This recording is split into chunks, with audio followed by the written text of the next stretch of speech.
All right, how is everyone doing? I am Rich CELENZA. Thanks for tuning into the Rich CELENZA show. So, what I want to get into today is something regarding my Mastering Self-Confidence program a little bit and what I teach in it. But the first thing I want to really get into, and really what this subject is about, is back to having too much confidence and that maybe making you a bully. I did a couple different podcasts regarding bullying. I had one even, Stop Apologizing for Your Beliefs. Are your kids being bullied because of you? I did another podcast regarding a lot of people think they're the ones being bullied, but they're also a bully as well. Something in that regard. I don't remember what number each one of these podcasts is. But I've been watching a show called Cobra Kai, which I loved the Karate Kid growing up, like a lot of kids who were teenagers through the 80s. And there's a character on there, and don't worry if you haven't seen the show or not, and he has a cleft palate. He's a nerdy kid, and he gets picked on. And before you know it, he goes to take karate, and he gets made fun of again for his cleft palate by his sensei. He freaks out, runs out of the room. So I guess he was being bullied, if you want to classify that bullying. I think his sensei was just trying to toughen him up, actually. But to make a long story short, instead of him quitting, he actually comes back, and he says, I flipped the script. He comes back with this monster mohawk, and he eventually ends up getting a big tattoo on his back. And now, basically, he wants to be known as Hawk. So this character is very interesting because he goes from being, they talk about in the show, him being a bedwetter, somebody who's constantly being picked on. Even, I think amongst his even inner group, it looks like, because there's three of them, he kind of was the weakest amongst the three, and then he ends up to be, I'm not going to say the best at karate or the strongest necessarily, but he becomes, I can't even say the toughest, but he definitely becomes a bully, I guess you could say. Not only does he start bullying others, he starts actually bullying his best friend at one time. And he wants to go to war with him because he is not like him now. And the reason I bring that up is I think sometimes when building up confidence is, for one, it's not easy to do. It is a long road, especially if you haven't had it in a long time. And my program is really kind of about helping men find the woman or women of their dreams, even if they've been through a bad breakup or divorce. But I also get into a lot of different things. One of them being is confidence regarding, their attitude towards themselves, getting into how to handle themselves physically, meaning if they want to get bigger or stronger and better shape, hygiene, if they want to start taking care of themselves differently, hair, clothing, all these different things, whatever kind of they want to build confidence in. And if you don't have confidence, I call it desperate, because a lot of people that lack confidence, I believe, become very desperate. It's kind of a spin on words. Obviously, it means desperate. But it's brutal. When you're desperate, usually all things, in my opinion, just fall apart. So the thing that I realized, though, and when you watch Hollywood or any of these things, is when they show people that all of a sudden go from one extreme to another, they become extremely arrogant and become bullies. So, like, it's a package deal. Oh, he built his confidence. Now he can talk and meet women. Now he's a womanizer. We kind of throw him into that there. Okay, now he learns how to fight, and he was a nerd. Now he wants to beat up everybody that made fun of him or beat him up, which I get it, kind of a revenge thing, right? And before you know it, that character's out of control and he turns on everybody and it spirals, which I get, that's Hollywood in a lot of movies. But in real life, I do think, because I could speak from my own situations, is, I talk about this before, I was very small and puny, but I was very, I was very strong and puny, but I was very coordinated. I was very good in sports, especially for my size. I got picked on kind of in a cute way for being small or made fun of physically. And what I find quite interesting is, and I've been analyzing this about myself because I've been lifting weights for so long, and I'm like, why do I keep lifting weights? And I goof around and say, it's strictly for cosmetic reasons, right? Or I just want to stay big enough so if I get jumped, I can kind of protect myself. It's kind of like a karate thing where you don't take karate, you're not supposed to necessarily take it to go out and beat people up. It's to protect yourself if something ever happens or protect others around you, right? When it came to lifting weights, so I back to confidence, I was wondering, no matter how big I got, I was never big enough, right? Which people a lot of times think that I was very confident with who I was because of how big I made myself and how strong. But on the other end, I really wasn't that confident because I didn't know how to stop. And I think with confidence too, regarding that, I sometimes wonder when I look at bodybuilders or even people that run certain marathons or do certain things that have to keep pushing themselves, which is great. I'm not against anyone. Push yourself as far as you want to go. Have the confidence to do it. But I do sometimes think it becomes an obsession. What's behind that obsession? Even say running, you want to run a marathon, 5 miles, 10, 12. Hold on, let me get some water. You want to keep pushing yourself to 30 miles. God bless you. But sometimes after a while, you got to understand you may not be feeling good doing these type of things. You're actually hurting yourself maybe. Your joints, your tendons, your lower back, all these things. And you may keep running for years and years and years. Now you have the confidence to keep pushing forward, which is good. But is that why do you have the confidence, or why do you keep doing what you're doing? Is it because you want to stay young? Are you doing it because you think if I don't keep going forward, I'm going backwards? It becomes an identity where people see that I can keep doing this and they can't do this. I'm more superior. Do I keep doing whatever I'm doing for the right reasons is what I'm saying. Now, that's what I'm saying a little bit with kind of confidence regarding that point. But I think sometimes when it comes to doing something like that, maybe, back to the superior thing, we look at other people and then we expect them to kind of have the same attitudes we have. And not that we're bullying them, but we're kind of always kind of throwing digs at them. So if you're a father or a mother or whatever, say you run and your kids don't, say they're more into video games, say they're more into whatever they're into at that point in time, say they're not that physical and you want them to be physical, which of course I think a lot of parents want their kids to stay physically fit, obviously. But if they're not, how do they go about actually helping their child want to go do something like that? Instead of kind of, and I see it all the time with a lot of parents, they throw digs. And they could be like, making fun of their kids a little bit, calling them fat, out of shape, lazy. And, there's a fine line, I think, sometimes when we're making fun of our kids and our kids are making fun of us. We know when it's fun. But sometimes I think our words, which I had to learn much later in life, I still have a problem with it, words really do hurt. You don't really realize a lot of things you're saying, how it affects others. And back to being confident, you don't sometimes understand where they lack confidence. Where if you sat down with a kid and played video games, he's going to destroy you because he's confident playing a video game, most likely better than most parents. But then most parents may get you out on a basketball court if you're a father, or say you're a mother, and whatever you're good at, father and mother, and you can destroy your kid as well in certain things, right? And that's both having confidence, obviously, in what you're doing. But I think when it came to me having to realize keeping people at a certain standard, I think with my kids, I wanted them to excel in everything. But I was a very confused kind of person because one of my daughters had a liver transplant. Everybody kept telling me to baby her and this and that, which we did at the beginning, and then I wanted her in sports. I had her in 4 sports in 1 year. People thought I was crazy. She did lacrosse, soccer, she did football, and she did basketball. I wouldn't play baseball. It was too long. My other daughter, my younger one, has diabetes, or type 1 diabetes. She really wasn't into physical fitness. She was more into modeling.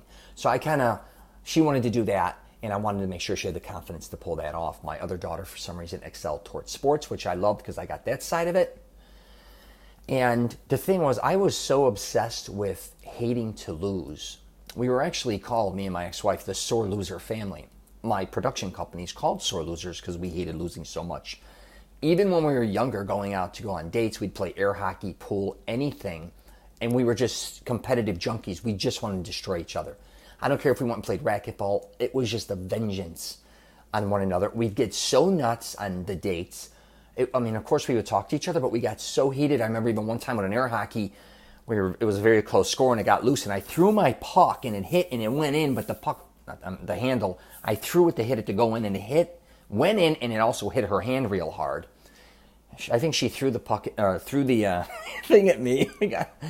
And I eventually, like I said, named my production company, Sore Losers Productions. I started a brand clothing line called Sore Losers Wear. It's a clothing line for people who hate to lose. Our slogan is, it doesn't matter if you win or lose as long as you come in first. So back to wanting to build, me personally wanted to build all this confidence in my kids regarding sports, modeling, even academics. And I think I was, and here's the thing though, what was very interesting, this is what gets confusing, is regardless if my daughters won or lost, because my other daughter too played sports, they both did.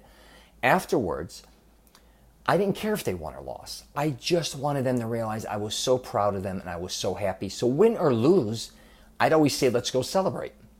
And it was interesting because some of the parents even knew that that was my slogan. At the end, as long as they played hard, if they punked out or they didn't care about their team or they were real lazy, or they knew. But if they tried, and I could tell they tried and they were honest with me and say, I tried my best, that's all I ever expected out of my kids. And I would say, all right, we're going to Disney or we're going to do this. Let's go celebrate.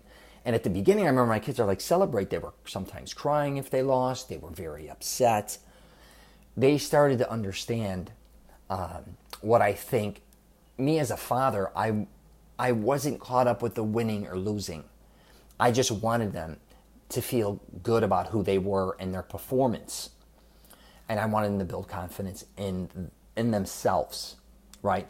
But I realized, though, as an example of a parent trying to make it in the film industry, I wasn't getting as far as I wanted, and I was lacking confidence. And I was getting very aggravated with myself. I was mad all the time, and I wasn't by any means bullying my daughters, or hopefully my ex-wife, or others around them. I was beating myself up. And I think sometimes with confidence, I guess you could say I was internally bullying myself. I know that sounds crazy, but I think a lot of us do that. And we don't look at it from that perspective. We kind of just look at it like, oh, I'm down in the dumps or I'm depressed, which a lot of us get that way. I understand. But before you know it, you're verbally abusing yourself constantly, right? And if you're going to keep verbally abusing yourself and your brain keep telling you, my God, I can't succeed. I look like a loser. My kids must look at me and think I'm foolish. Or look at my friends. They're making so much more money than me. Look at, they're buying bigger homes. They're buying this. They're buying cars. They're doing all these things. And even people I know that are very successful in business, I realized a lot of times, no matter what they have, they are beating themselves down, man. And I understand why they do that, because a lot of times that works, I think, to push people forward. And I talk about sometimes, and I'd hate to say it, being not necessarily a bully, I guess you could classify as a bully, does get things done. Being an asshole gets things done. If you look at you look at our military men, not to throw them in the mix, I mean, those are amazing men, but if you look at their instructors, or boot camp and all that, they are breaking them down to build them back up. That, I guess you could look at it and say that is a major form of bullying. But I think the end result, when they end up in the end result, they're very happy with where they ended up. If not, they can leave, I presume. I'm not in the military. But even coaching, most of my greatest coaches that I dealt with, they installed fear, because I had to fear them, I think, in sports, because you become so competitive. And I can't imagine professional sports having these guys making hundreds of millions of dollars, and you're telling this guy what he can and can't do, where he can play, what positions he can play, how much he can play. That's got to be unbelievable. You got to be, obviously, as a coach or an owner, you have to be obviously built with a lot of confidence. And I'm not saying the coaches are all bullies, but they have to sometimes take on a role of also breaking down those players and saying, this is where you're lacking and this is what you need to improve on. And you can sometimes look at that and say, wow, is somebody saying something to me because they love me, or is it because they want to hurt me? There's a big, big difference there. And I think a lot of times people are confused by the two. So the reason I'm having this podcast is I really want people to, my mother, a lot of times, even I'll throw her in the mix, will be critiquing my podcast or my videos. And a lot of times says nice things. And a lot of times she critiques the shit out of it. Sometimes I dispute it with her, but I always tell her, that was great input. I don't look at my mother and say, wow, she's kind of bullying me a little bit, or she's she's hurting my feelings, or she's saying this, and it's not like I'm going to sit there and argue with my mom and say, hey, Ma, you can't do a better job. My mother doesn't know anything about technology, nor should she. My dad's kind of cool at that too. He will critique me, and he'll hammer it. He's a no-nonsense guy. What I like about him is his perspective, but usually I could tell it's from an older man, right? You got to look at it and have common sense. But he'll even be like, hit me between the eyes. Like, I remember when I was younger and I was getting heavy, bigger, and stronger, and everybody kept talking about how big and strong you're getting. And my dad looked at me and goes, man, you're fat. Because my stomach was probably like a 38, but I was wearing a 54. He's like, you always eat, man. You overeat. You're not, he goes, you're big, but you're probably out of shape. Like, he would say things like that.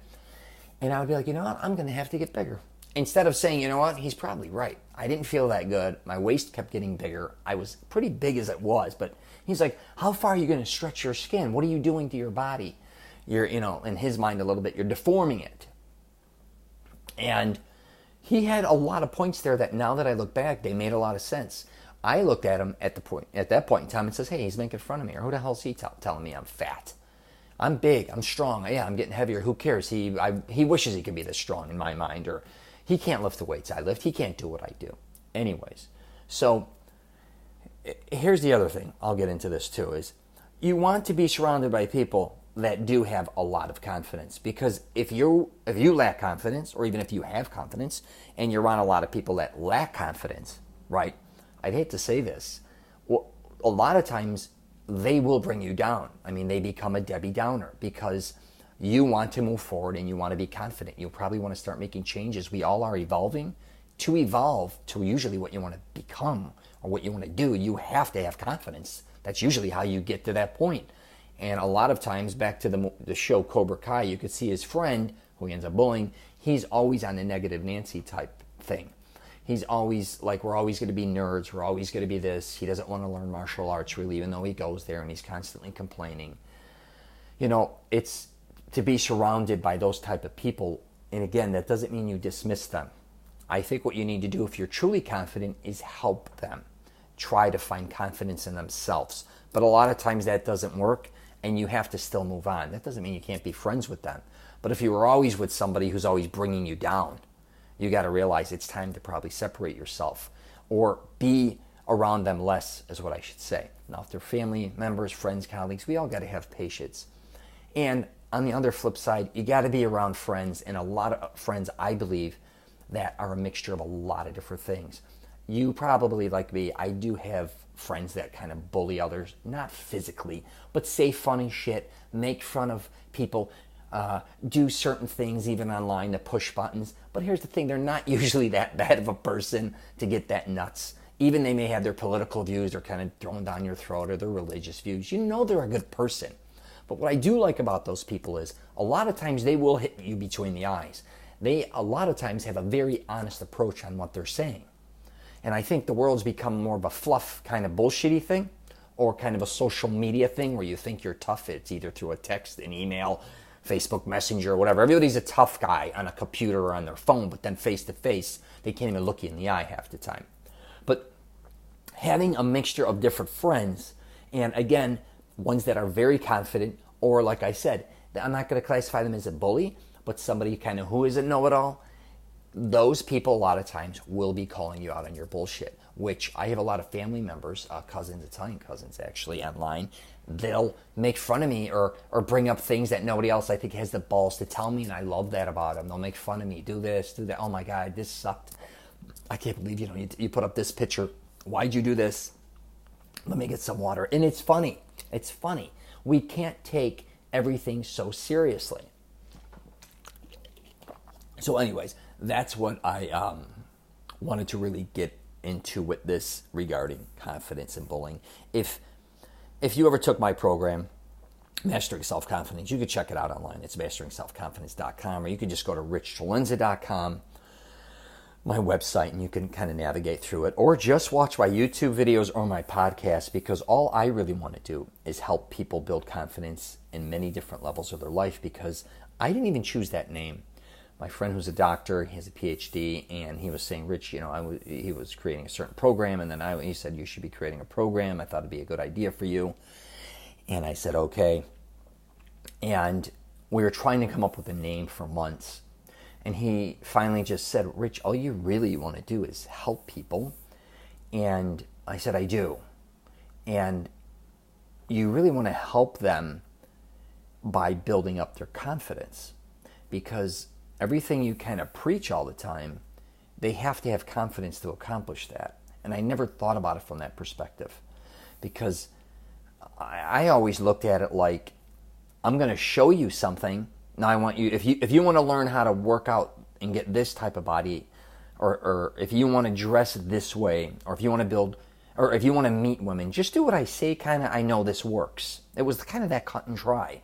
Even when I wrote my book, Wingman, it was about like saying, hey, I'm going to help you if you take these steps to find the woman of your dreams, or women. Just follow these steps. It worked for me, and I think it'll work for you, regardless really who you are. You could be a nerd, or you could be a great-looking guy, whatever the case. You could be poor, you could be wealthy.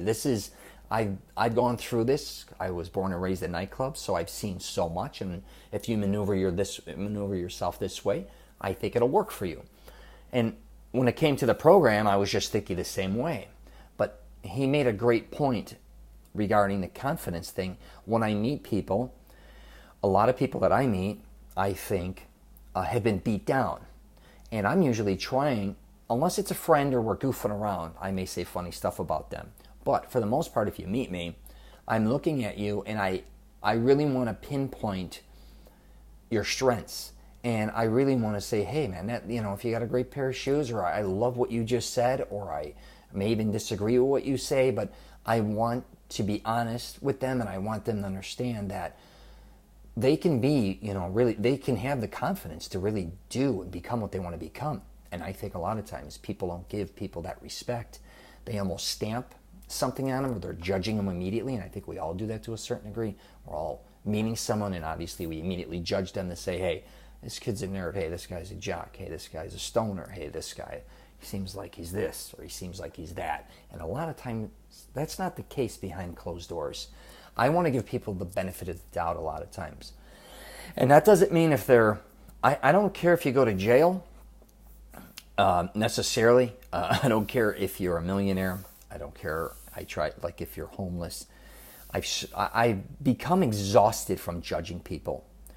And it's really taken a toll on me, because I used to say I have a gift of seeing, I believe, the good in people immediately, but I also have the gift of immediately seeing a lot of flaws, especially from a physical type thing. And I don't know if that was because I was raised in the fashion industry, or and I modeled when I was younger maybe, and I was doing some filmmaking, and I did all these things where I was constantly critiquing everybody.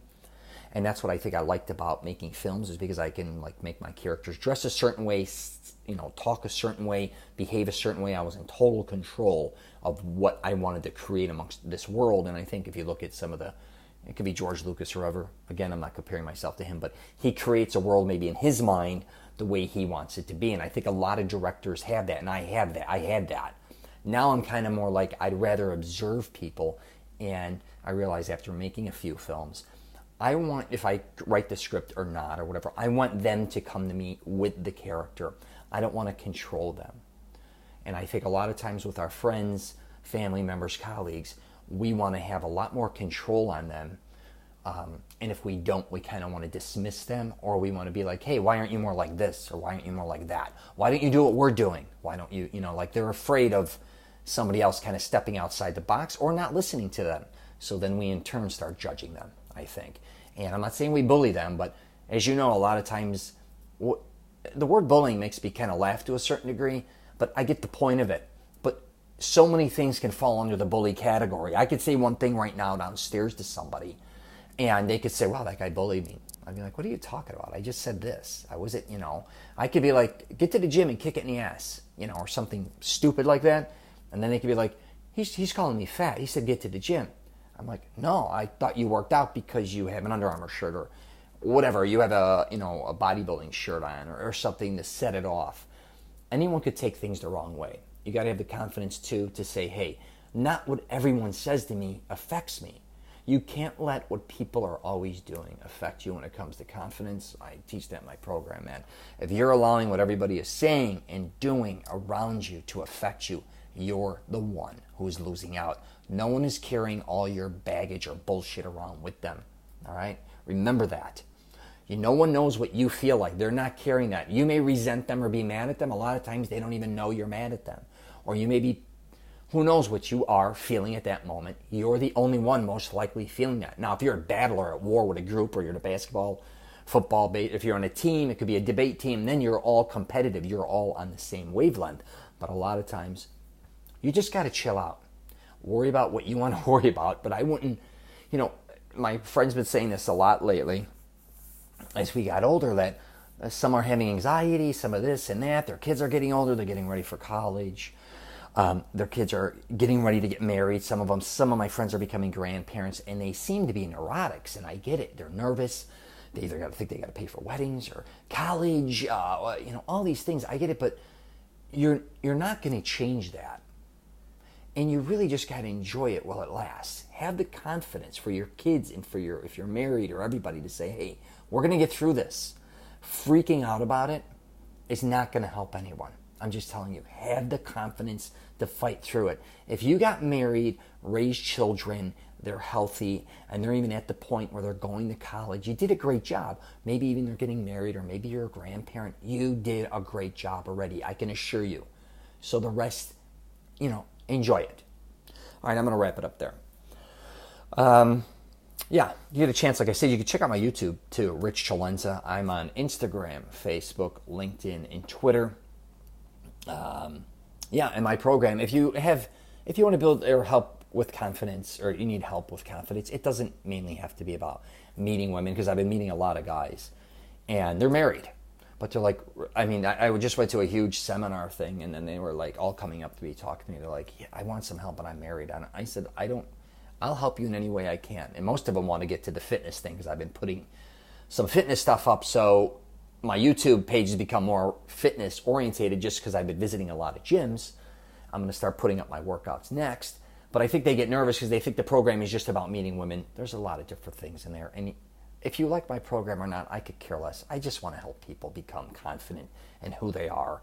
And not only that, help other people, like I said, build confidence. Like I want to inspire someone else. It's not just about me inspiring one, a certain person. I want that person to, if I can help them build up some confidence, and then they take that to their kids or their friends and help them build confidence. So that's what it's really about. So, all right, I'm going to wrap it up there. If you're traveling, safe travels, and I wish you nothing but the best.